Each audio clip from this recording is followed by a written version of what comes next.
Okay, in the interest of time, I am going to go ahead and get started, and we might still have some folks filtering in, but that's okay.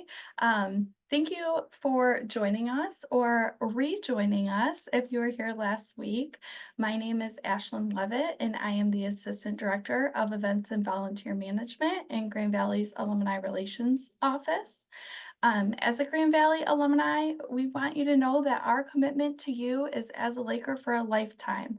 We will always be alongside you and all of our alumni, ready to help you reach your next career or life goals. With this idea in mind, we're offering Financial Sense webinars. We invite you to join us for lunch every Wednesday in February as we dive deeper into a variety of key financial topics. Last Wednesday, we learned a bit about financial basics together, and today we will focus on the 6 barriers of investment success. Before I introduce our presenter today, I do just want to mention that this presentation is being recorded and will be accessible on the Financial Sense webpage after today. Please feel free to submit questions using the chat feature.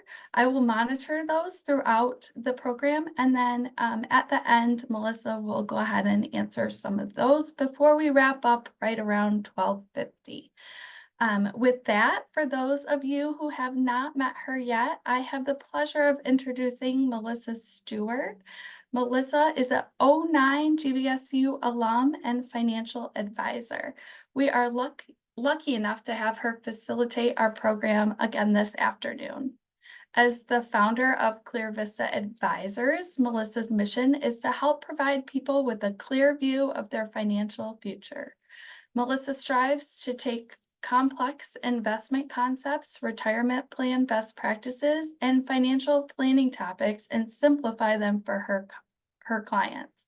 At ClearVista Advisors, Melissa believes in tailoring customized service approaches and solutions to help meet unique situations, industry, and demographics of her clients. Melissa, thank you so much for being here today. I'm going to go ahead and hand it over to you. I'll stop sharing my screen. I know you have slides to share.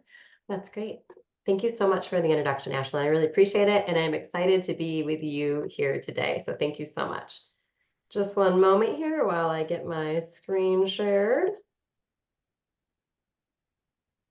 All right. If everything's working like we want it to, hopefully you You can look see great. my Yeah. screen. Yeah? Yeah. Great. Well, thanks for joining us today. My name is Melissa Stewart, as Ashlyn provided a quick introduction. Today's presentation is going to look at the 6 biases from the field of behavioral finance and how biases affect decision-making ability and the impact they can have on your investment portfolio. So I know Ashlyn already gave a little bit of background about myself, but I've been in the industry now for about 20 years. I worked for some large investment firms prior to opening ClearVista Advisors up 3 years ago. Graduated from Grand Valley State University with a double major in business management and finance. Then went on to go get my certified financial planner designation and some additional designations to specialize in what I do. And so I'm really responsible for financial planning and wealth management. My goal is to optimize my clients' financial situation through investment management, financial planning strategies, and tax minimization. Um, I apologize. I don't currently serve on the Grand Valley State Alumni Board. I rolled off of that last year, so I have to update that slide. But I do serve on the board and the finance committee for Safe Haven Ministries locally in the West Michigan community. And when I'm not busy, I'm running after my 2 children. I have a daughter who's 13 and a son who's 11-year-old, as well as my two 4-legged friends. And one of them is in the office today, but she's sleeping on the job right now, so I'm sure she won't be a problem. I'm gonna just one quick here, second here. I want to update my settings to make sure I can see everything. I don't know. All right. Ashlyn, you can see me okay? I just want to make sure that you can see me okay. Yep. Okay, great. All right, with that, we will go ahead and get started. So decisions can be challenging. Every day we're faced with decisions. Some are easier and some are harder. I want you to imagine that you open the refrigerator to grab a snack. And in there is a salad and a piece of chocolate cake. Now, for many of us, this might be a challenging decision, though for some of us, it might be easier and we just go for that piece of chocolate cake. We know the salad is the healthier option, but the chocolate cake sure looks good. It's like we have two conflicting voices in our head. In fact, that's not far from the truth. To make a decision like this, the frontal cortex of our brain processes lots of information to make a logical and informed decision. You can imagine this part of the brain saying things like, the salad is healthy for you, plus you're trying to get in more leafy greens. But then we also have another area of our brain. It's this little part of our brain known as the amygdala. It's often referred to as the reflexive brain because it connects stimuli in the world around us to experiences. And in this case, it connects the stimulus of the taste from your past experiences with cake and salad, and it may tell you that the cake is a much more enjoyable choice. So while our frontal cortex tells us the salad is the healthier choice, our reflexive brain may tell us to go for the piece of chocolate cake. I think of this as like the little good angel on our shoulder and then the little devil on our shoulder, right? We know the healthier option and then we know the not so healthy option, but it's really easy to go for that piece of chocolate cake. Now, for a caveman, the amygdala may have helped when confronted by a saber-toothed tiger, right? Based on past experiences, the amygdala would tell the caveman that now might be a good time to run. In fact, the amygdala is often associated with our fight or flight responses. But letting our reflexive brain control our reactions when it comes to financial decisions may not always lead to desirable outcomes. So we call this biases when it comes to investing and how we manage our investments. So today we're going to go over availability biased, hurting, loss aversion, present biased, anchoring, and home country biased. Those are the ones that we're going to talk about today. I really love, if I ever go back for a master's degree, I'll do it in psychology because there's this whole area of behavioral finance where why do we make the decisions that we make when it comes to our money, finances, and investing? So let's get started. The first concept I'd like to discuss is availability bias. It says that our thinking is strongly influenced by relevant, recent, or traumatic events.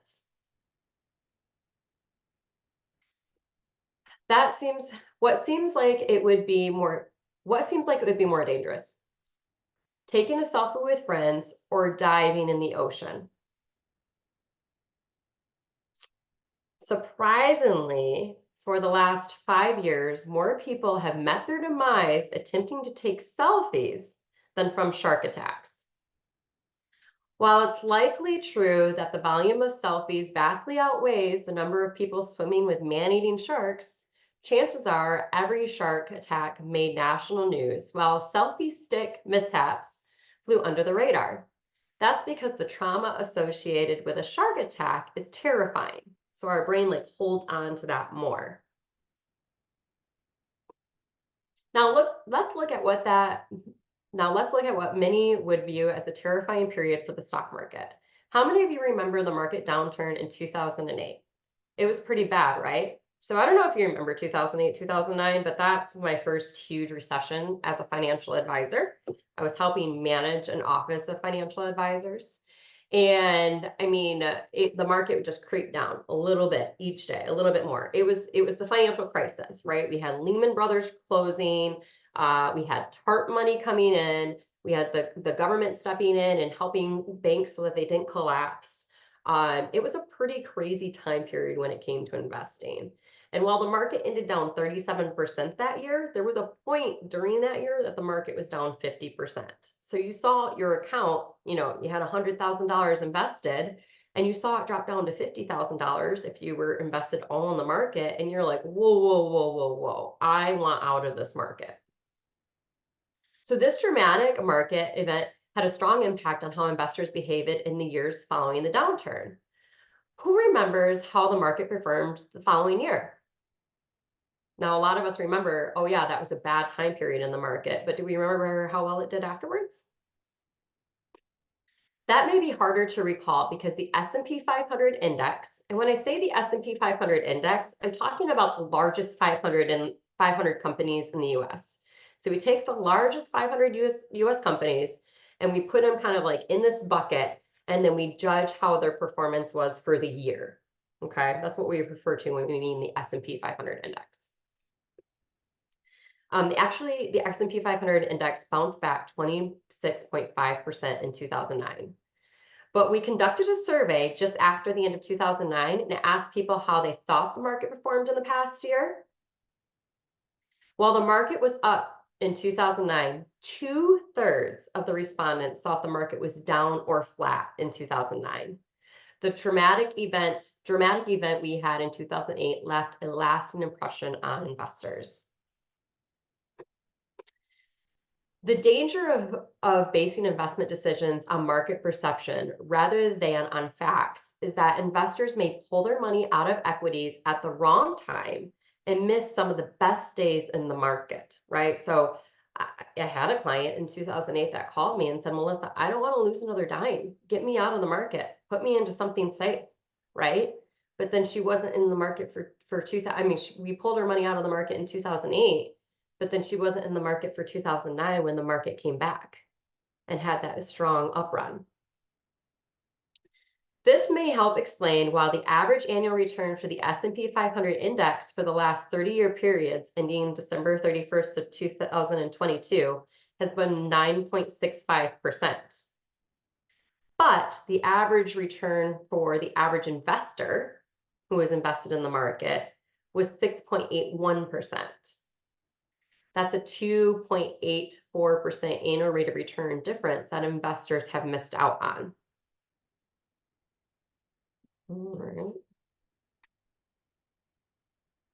All right, so now we're going to move on to herding. The next concept I'm going to go through is called herding. With herding, we generally feel most comfortable following the crowd and tend to assume the consensus view to be the correct one. That's because we fear making mistakes or missing opportunities. So let's watch a quick clip here that shows herding. Ashlyn, hopefully you can just give me maybe like a thumbs up. If you don't hear the audio, please stop me, okay? Absolutely. All right.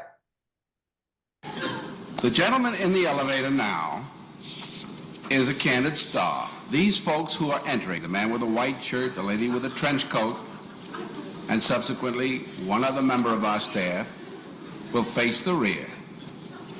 And you'll see how this man in the trench coat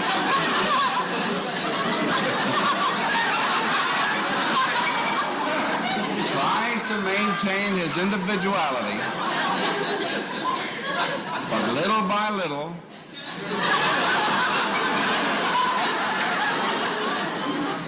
he looks at his watch, but he's really making an excuse for turning just a little bit more to the wall. Now we'll try it once again. Here's the candid subject. Here comes the candid camera staff, 3 of them at least. And this man has apparently been in groups before.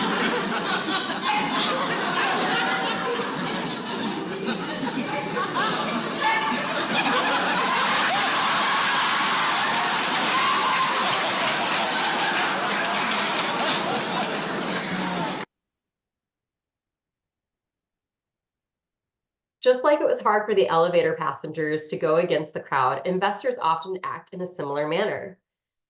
To see this in action, let's take a look at some examples of financial bubbles throughout history.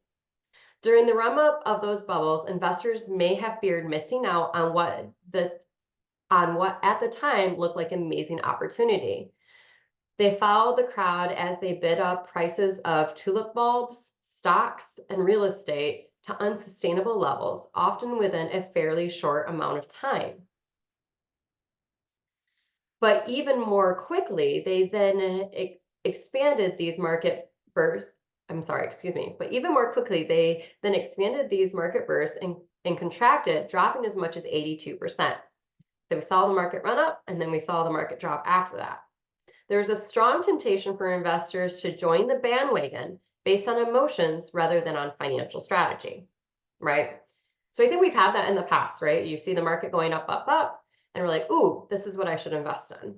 An applicable way I put this into hurting would be other decisions that we make in lifetime. So sometimes I have people who are claiming Social Security, and they're like, well, my neighbor claimed it at 62, so I should just claim it at age 62 too.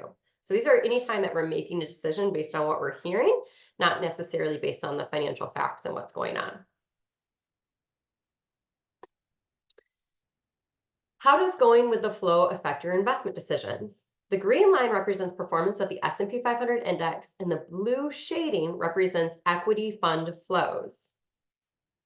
As you can see, when the S&P 500 index performed well during the internet boom, 1996 through 2002, there was an influx of money into the equity funds. Conversely, and when I say equity funds, I kind of just mean like the stock market as a whole. So those would be similar terms. Conversely, when the market pulled back from after the housing crash, 2004 to 2010, investors withdrew their money from equities, selling at a low. Now, if we remember like the number one rule of investing, it would be like we want to buy low and sell high, right? But what we see the average investor doing is they put their money in potentially when they're feeling really good about the market or it's doing really, really well. And then when the market drops, they then are like, oh my gosh, the market's dropping. I need to get my investments out. Versus we would say a long-term investment strategy, just staying the course and staying invested is going to provide you more optimal rates of return when you have a diversified investment strategy. All right, next concept we're going to talk about is loss aversion. It can be defined as our preference to avoid losses because of the associated pain is much more intense than the reward felt from the gain. In fact, studies have shown that the pain of a loss is almost twice as strong as the reward felt from a gain. Unfortunately, many of us learn the pain of loss at a relatively young age. I ate all your Halloween candy last night. There's no more candy left in your pumpkin. It's just trash. Oh no. Dad must have eaten all your candy when you went to sleep.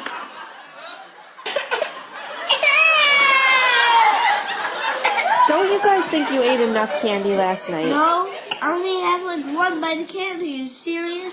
And you like the rest?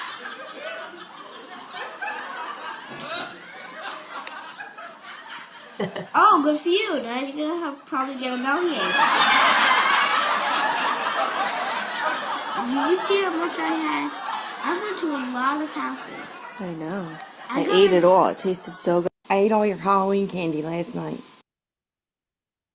Sure, we can all remember something that we've lost. I'm sure you can remember when you get your statements in the mail. So I think about loss aversion, and when I get a statement in the mail and I see my investments are up, my brain's just like, oh, that's what my account's supposed to do. Investments are supposed to go up over the long term, right? But when I get a statement in the mail and I see that my account's down 10% or 15%, I'm like, oh, and I remember that, right? I remember when my account was down more than I'm likely to remember all the statements that I got when my account was up when I'm investing. As emotional investors, we tend to make decisions to avoid the pain of loss. For example, the dot-com bubble burst, investors panicked and pulled their money out of the market. This contributed to an increase of $491 billion moving into cash during that time period. The similar movement occurred during the global financial crisis just a few years later, with investors piling $943 billion into cash. To avoid more losses after a market crash, investors may be tempted to move their investments to a place they perceive as a safe haven, right? So they're moving their money out, they're putting it into cash, but usually we're doing that after a market downturn. But what investors may not realize is that this security comes at a cost. If you look at the average money market account yield since 2000, you'll see that while the yield bounced between 1 and 4% through the first quarter of 2008, it's been close to zero for the past decade. Now, I will say, as of about 18 months ago, we have money markets paying a much higher interest rate, but up until that point, it's been a pretty low rate of return when people move their money maybe out of investments and into something more, what they perceive to be more secure, like money markets. Investors may be surprised to learn that once inflation is factored in, staying in investments they consider to be more secure, while they wait out the stock market volatility, may actually lead to erosion of their purchasing power.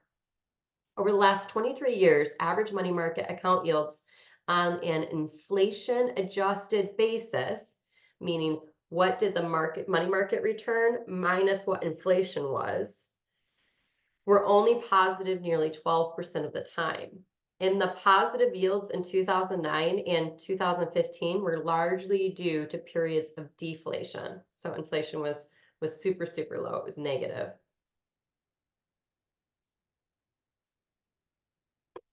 We're going to move on to present bias, also known as immediate gratification. Occurs when we overvalue immediate rewards at the expense of our long-term goals.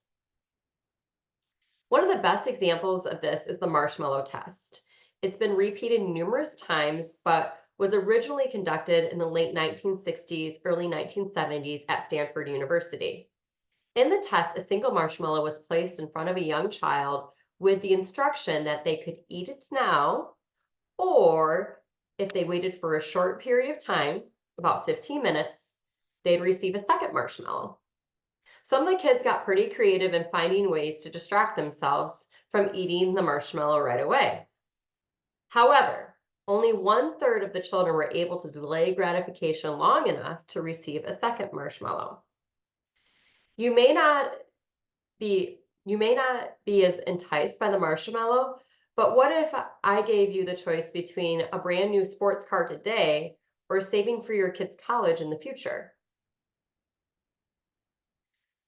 This also applies to those who are closer to or in retirement as well. You may need to choose between a down payment on a vacation cabin now or putting away money for a secure retirement, or between taking a European cruise now or having money left to give to your children as inheritance. Whether you're a kid or an adult, young or old, delaying gratification can be challenging. The tendency to focus on the now and put off the future put off future long-term goals can be hard. So we have that a lot, right? Do I want to buy that vehicle now or save more for retirement?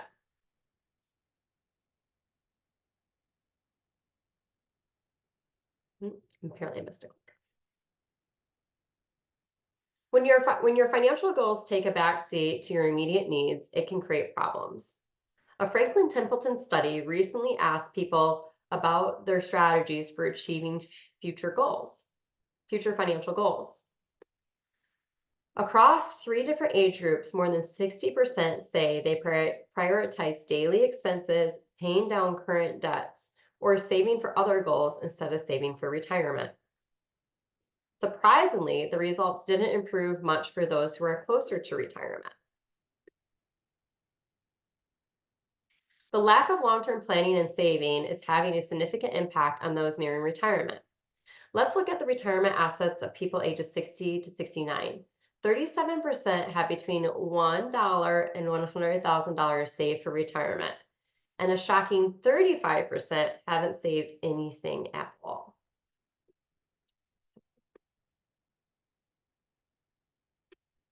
The sooner you can start saving for retirement, the better. And if you're not sure if you're saving enough, it's important that you meet with your financial advisor or a financial advisor to sit down and go through that, because we can make changes when people are in their 30s, 40s, and 50s. But once you're in your 60s or even late 50s, it can be really hard to make a huge difference towards saving for retirement. So put a plan in place. The next topic we're going to talk about is called anchoring. This is the tendency we have to focus too heavily on one piece of information when making a financial decision. One common example of anchoring occurs when you search for an airline ticket. For example, let's say an online travel website quotes you $400 for a nonstop flight. You didn't purchase it at the time, but you plan to do so later this week. When you come back to the website, you see that the price of the same flight increased to $500. How many of you would regret having not purchased that ticket at $400? Me? What if I told you that when you originally searched for the flight, the travel website quoted you $600? And when you came back to the site, the price had dropped to $500. Now, how would you feel about making the purchase? In both scenarios, your purchase price is the same.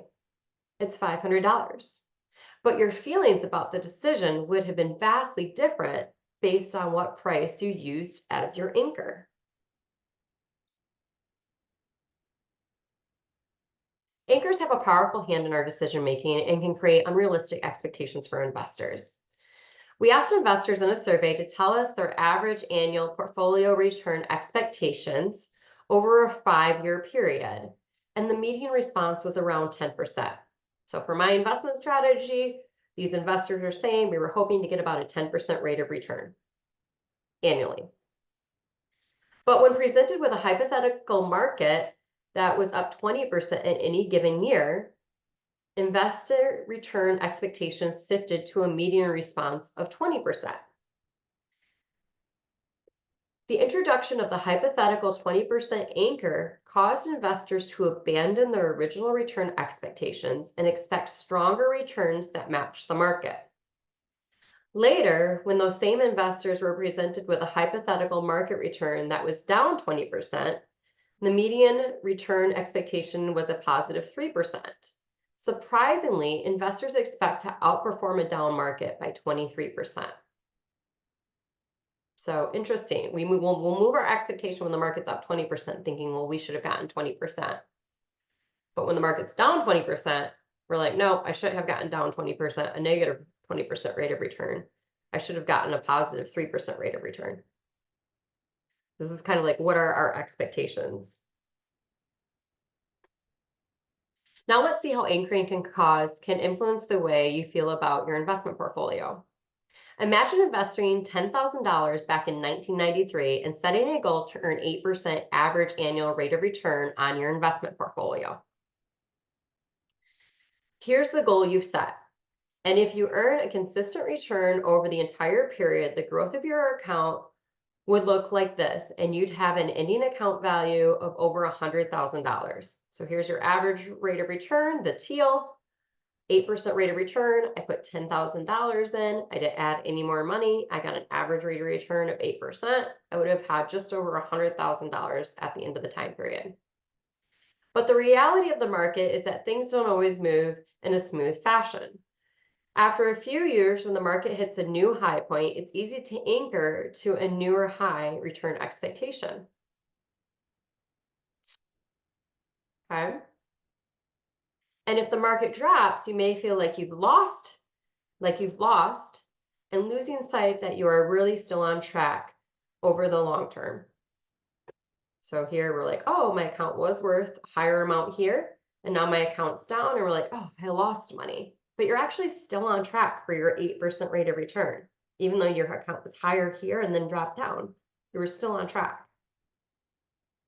If the market drops, you may feel like you've lost money, lose all sight. It's important to keep focused on your long-term strategy and not to let anchoring derive you from your short-term volatility in the market. So stray you from your financial goal, right? So here are the investors. We feel like we've lost money, and yeah, your account is down, but you're still on track to reach your long-term goal.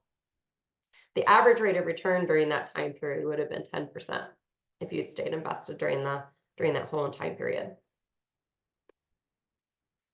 All right, moving on to the last topic today, the last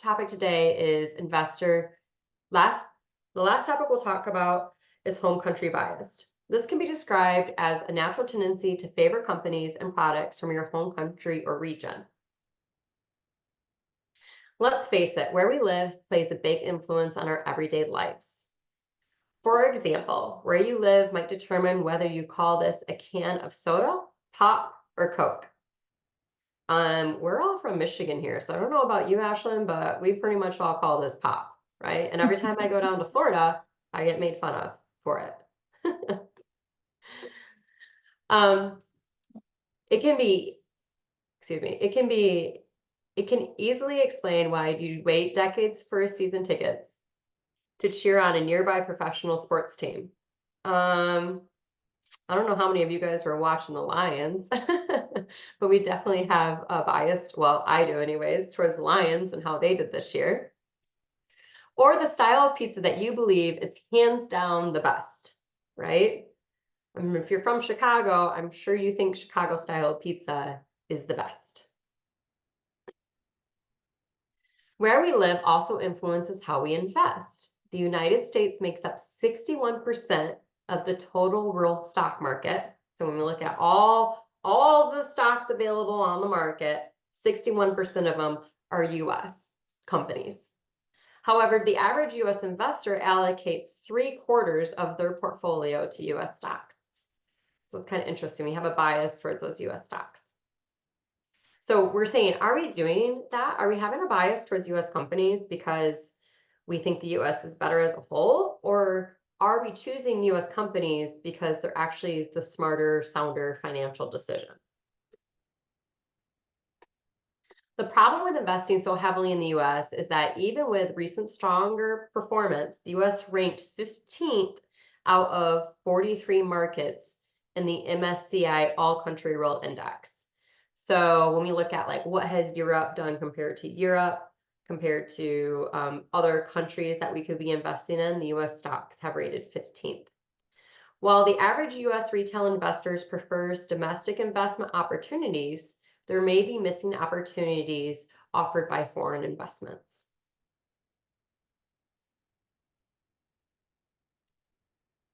Today, we looked at several biases that affect us as humans, but perhaps more importantly as investors.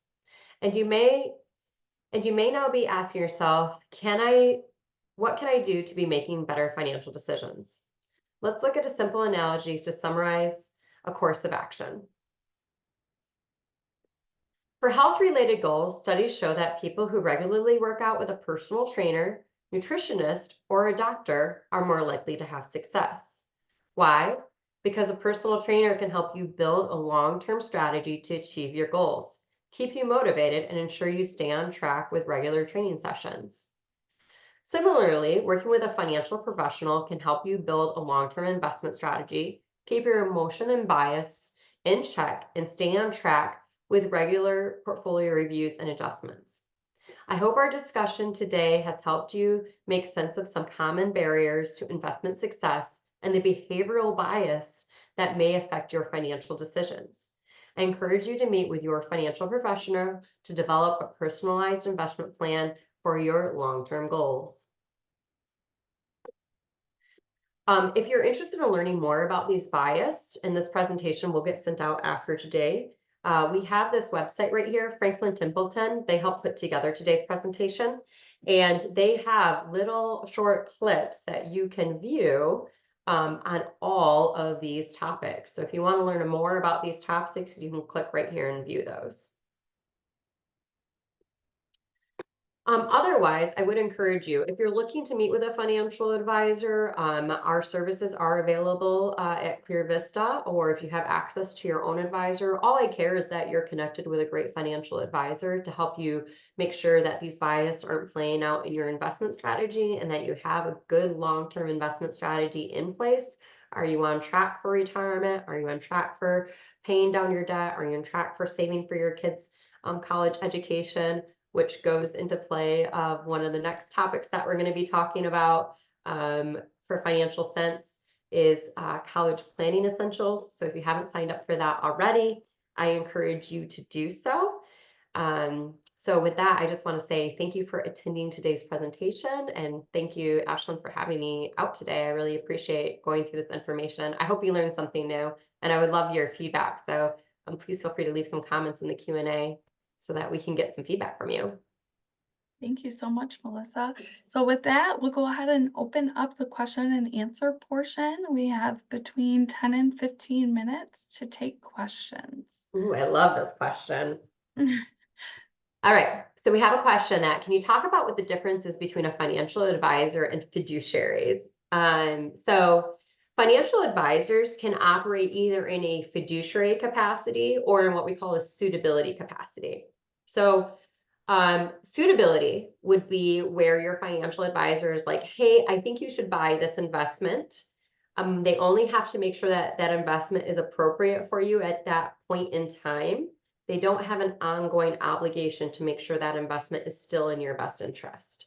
So think about the days of like stockbrokers. My grandpa had a financial advisor that loved GE stock, and that advisor would be calling him up and saying, hey, Norman, I think you should be buying some more GE stock. Let's go ahead and put a trade in for another 100 shares of GE stock. My grandpa would say, okay, go ahead and do it. And that advisor would make a commission on that trade. And then he didn't have to like call my grandpa back when he thought that he should sell those stocks. Now he did, because every time he bought or sold, that advisor made a commission. In a fiduciary capacity, most advisors will charge a fee for managing your investments. So they might charge like 1% to manage your investments. When your account goes up in value, they make more money. And when your account goes down in value, they make less money. But they not only have that, they have a obligation to you to avoid conflicts of interest. So there is in the suitability capacity, there's already some conflicts of interest in play, right? Every time I tell you to buy or sell a stock, I'm making a commission. Am I telling you to buy or sell that stock because it's what's best for you? Or am I telling you to buy and sell that stock so that I can meet my monthly commission goals and be able to pay my bills, right? With the fiduciary, I have to make sure that that recommendation I'm making you is in your best interest right now. Meaning I have to have enough information about you. What are your goals? How much risk are you willing to take? I have to have enough information about you. And then I have an ongoing obligation to make sure that recommendation that I provided you is still in your best interest once you implemented it. And if I don't continue, so like for my clients, we meet every 6 or 12 months, so I can make sure that what we've done with their investment strategy is still appropriate for what they have going on in their financial lives. So does that make sense, Ashlyn, how I explained that? Yeah, we did have a question come through the chat. Can you clarify if you are speaking to index funds or stocks? So today we're S&P 500 is a index, and then you can't buy them directly into the S&P 500, but you can buy an S&P 500 index. So the S&P 500 largest companies we put into this bucket, and it's a benchmark for how the market's doing. But you can buy what's called an ETF, an exchange traded fund of the S&P 500, and invest in it on your own. So there's a way you can invest in it, but we were talking about the S&P 500 index today. Does that make sense? Yep. Sorry to skip around a little bit. You're fine. Another question came through. Would you recommend that any advisor that folks work with is also certified as a fiduciary then? I'm biased because I only work with my clients in a fiduciary capacity. I will tell you there are advisors out there that are hybrid. When I worked at a large company prior to starting my own, I was required to be dually registered to work both as like a stockbroker, right? And to be able to work in the fiduciary capacity. So I could do either with my clients, depending on the contract that they signed. But now I only work with my clients in a fiduciary capacity. Because I think that personally, I'm biased because that's what I do, but I think that's the best way to serve clients. So. Thank you for sharing. Mhm. Can you answer how liquid is your money once you invest it? Are there fees for taking money out, direct depositing regularly? Yeah, good question. So it depends on the setup. I mean, most of us get our first exposure to investing inside of our company's retirement plan, right? So in there, it's not very, you can't really take the money out of the retirement plan unless you're over age 59 and a half. I would encourage you to look at your plan's rules, or if you're no longer with your employer, that would be another time you have access to it, but you might pay taxes and penalties. So it depends on the type of account. But hypothetically speaking, let's just say, you know what? I have an extra $100 a month I want to invest. You could open up an account with a financial advisor or directly with like Vanguard or Fidelity or Betterment. There's a lot of different companies out there that you can use nowadays. And they'll link it to your bank account. They can pull the money from your bank account each month, $100, and do it automatically for you. And they can put it into like a really easy, like diversified investment strategy for you. If you were like, you know what, I need that money, something came up, you can call the company and say, hey, I need my money, please sell my investments, and put that money back in my bank account. And you'll get the value of what those investments were at that time. So if the market was up and your investments were up, well, then you obviously would get more back. But if the market was down and your investments were down, well, then you might not get how much you originally invested back. So it just depends. Right. Thank you. We have two more questions in the chat, and I think that's probably just about all we have time for. Right. The first question here out of those would be, would you mind discussing risk tolerance? Yeah. Um, Risk tolerance is really based on you as an individual investor and also your long-term goals. So for example, if I'm planning on doing something with my money in a year or two, I probably don't want to take much risk with that money, right? So let's say I want to buy a new vehicle in 2 years and I have $10,000 saved up. I probably don't want to take a lot of risk with that because the market could be down in 2 years and then I might only have $8,000 because the market was down during that time frame. So I probably want to put that in something pretty secure. Right? So that would be like a conservative risk tolerance. On the other end of it, I plan on retiring someday. I'm 40 years old. I probably won't be able to retire for another 20, 25 years. So for that money that I'm investing for when I retire, I can be really aggressive with my investments because if the market drops 20, 30, 40%, it will have plenty of time to come back before I retire. But as I get closer to retirement, I'm going to want to take my risk of those investments and scale them down, right? But also, I have a girlfriend my age, and she is going to retire in 20, 25 years too.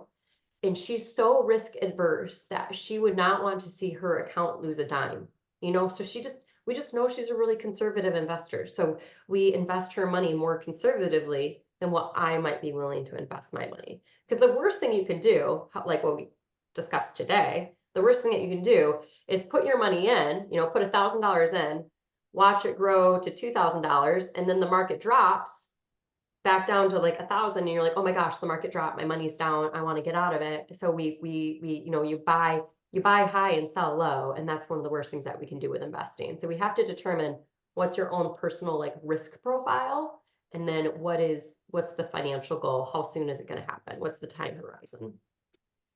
Thank you. And last question here, what are some strategies for preparing for tax burden from dividend reinvestment, 1099 capital gains?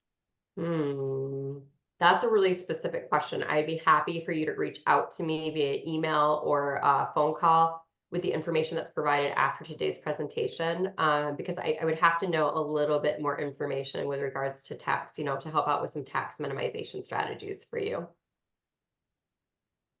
So, sorry. With that, I'm going to take over screen sharing here, and then we'll go ahead and wrap up. Everyone, please join me in thanking Melissa. Thank you for your time and expertise today and bringing us such an informational and informative webinar. Additionally, I want to express my gratitude to everyone who joined us this afternoon.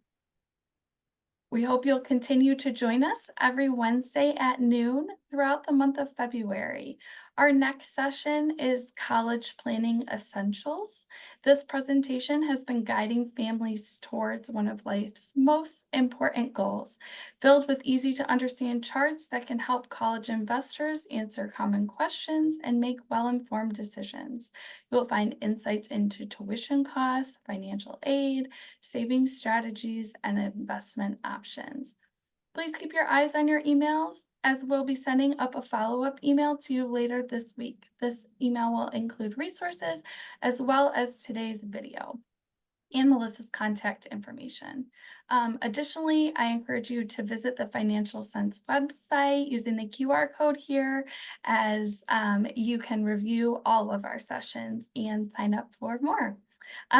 Lastly, as always, you can find both additional resources and future events by checking out our website at gvsu.edu/alumni. Thank you again for joining us this afternoon. Enjoy the rest of your day.